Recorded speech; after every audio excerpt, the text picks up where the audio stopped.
Suite et fin de notre feuilleton de la semaine consacré à l'école mise en place depuis la fin des années 60 au CHU de Rouen. Chaque année, 600 enfants y sont scolarisés. L'équipe pédagogique s'occupe de petits malades, mais aussi d'enfants stressés et fatigués par le système scolaire classique. Ce dernier volet est signé Jean-Paul Lusseau et Stéphane Lotte.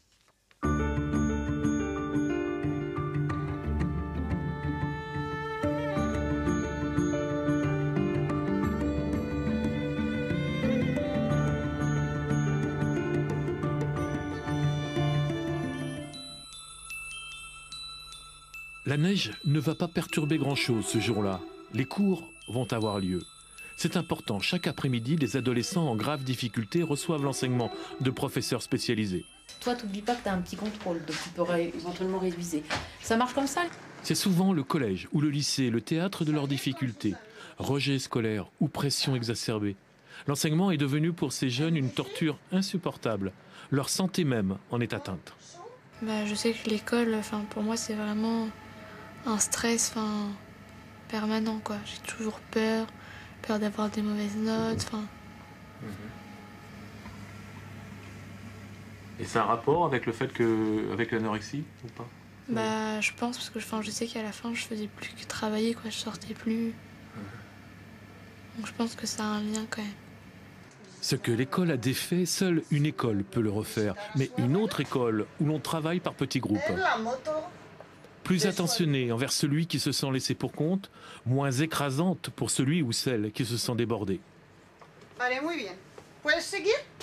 Quand on m'a dit que j'allais rester longtemps ici, c'était pas possible. Moi, pour moi, l'école c'était important, quoi. Je pouvais pas le louper. C'est quand même rassurant de savoir qu'on peut quand même étudier à l'hôpital. Si, je suis beaucoup fatiguée quand même, mais c'est que 2 heures par jour, c'est au même moment, c'est au 6e étage, c'est à côté, c'est pas pareil. En règle générale, l'école vous fatiguez? Ouais. Cette fatigue qui est un problème ou pas? C'est les douleurs? Les douleurs, surtout. La confiance, c'est vraiment le maître mot. La confiance en eux. Ils arrivent, c'est vrai, ils ont un gros problème de ce côté-là. Et quand ils repartent, ça y est, ils sont vraiment regonflés, ils sont prêts à repartir et à affronter la vie et leur scolarité de façon positive. Ils sont hébergés à l'hôpital. Leur état exige un suivi médical. Une dizaine de jeunes, quelques semaines, quelques mois.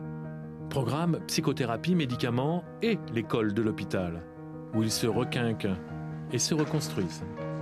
Heureusement pour la majorité d'entre eux, et beaucoup qui étaient déscolarisés depuis plusieurs mois, voire plus, ont pu reprendre le chemin effectivement de l'école et ont pu retrouver une place ou peut-être prendre aussi plus de distance pour ceux qui se mettent beaucoup de pression ou qui ont un surinvestissement, comme dans les épisodes de troubles du comportement alimentaire de type anorexie mentale.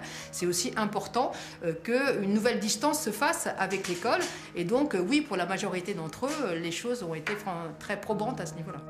Maintenir les connaissances, dépasser la maladie, mais aussi proposer une autre pédagogie et une solution à ceux qui sont en rupture. Tels sont les buts multiples du centre d'enseignement spécialisé à l'hôpital, l'esprit d'une autre école.